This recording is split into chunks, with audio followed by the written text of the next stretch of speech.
प्रश्न पहिला. आकृत्या पूर्ण करा. अ. संत रामदास यांनी विचार करून करायला सांगितलेल्या गोष्टी. उत्तर: 1. सत्कीर्ती वाढवावी. 2. सत्यमार्ग धरावा. आ. कधीही करू नयेत अशा गोष्टी. उत्तर: 1.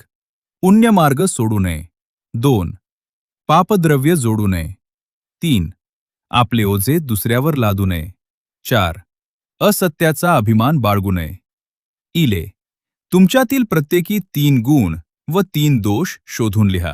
उत्तर: गुण: इतरांविषयी वाईट न बोलणे, गरिबांना मदत करणे, जिद्द चिकाटी व आत्मविश्वास. दोष: रागीटपणा, मत्सर, इतरांवर लवकर विश्वास ठेवणे. प्रश्न दुसरा. खालील व्यक्तींशी कसे वागावे असे संत रामदास म्हणतात. अ. तोंडाळ.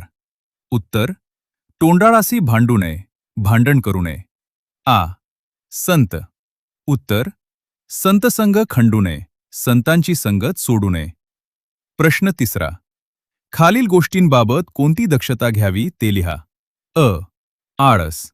उत्तर: आळसात सुख मानू नये. आ. परपीडा. उत्तर: दुसऱ्याला दुःख देऊ नये, परपीडा करू नये. इले. सत्यमार्ग. उत्तर: सत्याचा मार्ग कधीही सोडू नये. प्रश्न चौथा. काव्यसौंदर्य स्वमत. अ. खालील ओळींचे रसग्रहण तुमच्या शब्दात लिहा. जनी निंद्य ते सर्व सोडून द्यावे. पापाद्रव्य जोडू नये. पुण्यमार्ग सोडू नये. उत्तर: उत्तम लक्षण या श्रीदास बोधातील समासामध्ये समर्थ रामदासांनी गुणसंपन्न आदर्श व्यक्तीची लक्षणं सांगितली आहेत. समाजात वावरताना व्यक्तीनं कसे आचरण करावे हे सांगताना संत रामदास म्हणतात की लोकांनी निंदा केलेल्या गोष्टी, ज्या गोष्टींना समाज वाईट मानतो, त्या टाळाव्यात. लोकांच्या विनंतीला मान द्यावा. तसेच वाईट मार्गानं किंवा पापानं संपत्ती मिळू नये. अशी संपत्ती पापाचे धन असते. नेहमी सत्याच्या मार्गानं जीवन जगावे आणि पुण्याचा मार्ग कधीही सोडू नये. यातून अतिशय सोप्या आणि सुबोध भाषेतून पाप-पुण्याचा विचार संतांनी मांडलाय. आ. सभेमध्ये लाजू नये, बाष्कळपणे बोलू नये. या ओळीतील विचार स्पष्ट करा. उत्तर: उत्तम लक्षण या कवितेमध्ये संत रामदास यांनी आदर्श व्यक्तीची लक्षणं समजावून सांगितली आहेत.